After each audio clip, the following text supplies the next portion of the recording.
video, I mentioned several things that I love about the UK. You can click in the link somewhere here.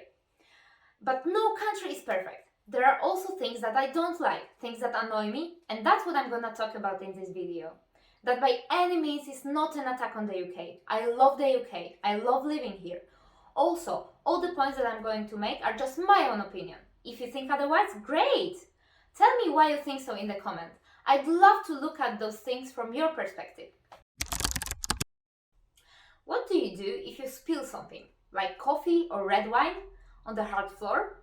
You simply wipe it.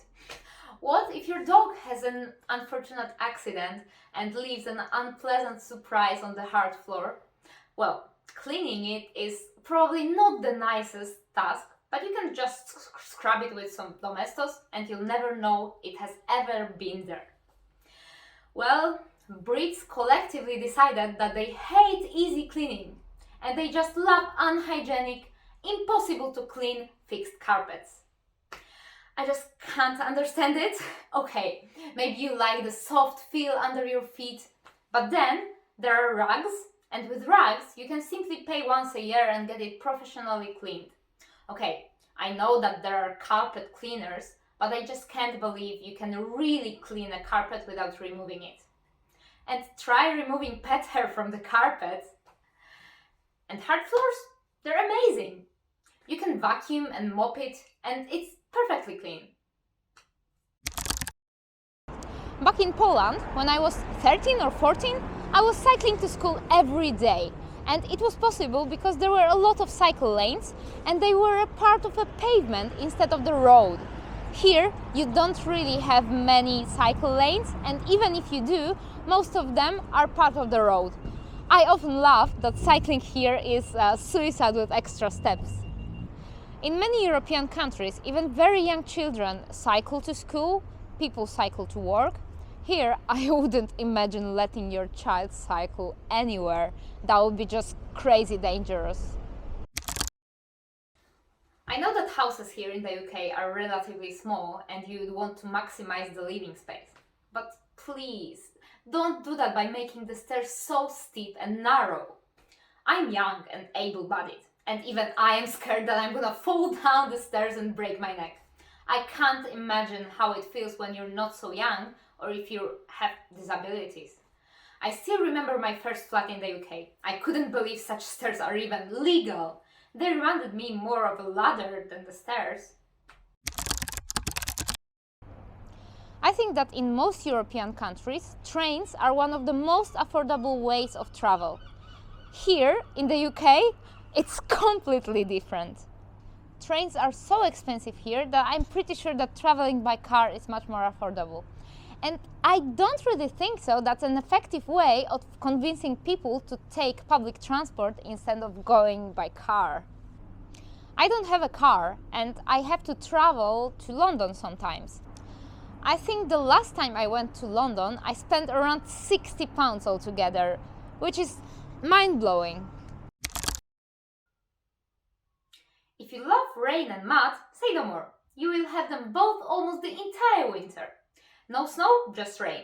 There are effectively only two seasons in the UK, or rather here in England. Of course, in the far north it's gonna be different. Here there's the sunny season and the wet season. I would definitely prefer having a snowy winter instead of this rainy, muddy misery. One of the most annoying things in the UK is that I cannot really own the pepper spray, otherwise known as a tear gas. And this is very important to me, especially as a tiny woman. I would feel much safer carrying a pepper spray, especially while walking in the night. While I understand why you cannot carry a knife or a gun, I really don't understand why you cannot carry a pepper spray, because you won't really do any harm to anyone with that, and you can effectively protect yourself. Higher education is free in Poland and in many other European countries. In my opinion, it is in the interest of the entire country to have an educated society. Thanks to free higher education, it doesn't matter how wealthy your family is. You have the same opportunity to get knowledge without going into a big debt right at the start of your adult life. Unfortunately, higher education is very expensive here, with the exception of Scotland, where universities are free for Scots that are under 25 and meet some other criteria. In England, most universities charge almost £10,000 a year for British residents, and this can be even more expensive for students from abroad. If you've been in a British bathroom, you may have noticed that there's no sockets. Because of the regulations, you cannot have an electric socket closer than 3 meters to the bath or shower. And taking the size of British bathrooms, that makes it impossible for most to have a socket in the bathroom. The only exception to that rule are special shaver sockets, but still, if you want to dry your hair, don't think that you'll be able to do it in the bathroom. Washing machine? Better look for some space under the kitchen counter. If you're already in the bathroom, there's one more annoying thing. And yes, I know that it's not a rule nowadays, but still, in many British homes, you'll have 2 taps, one for the cold water and the other for the hot water. That usually means that the water is freezing in one tap and boiling hot in the other. And that's it for today.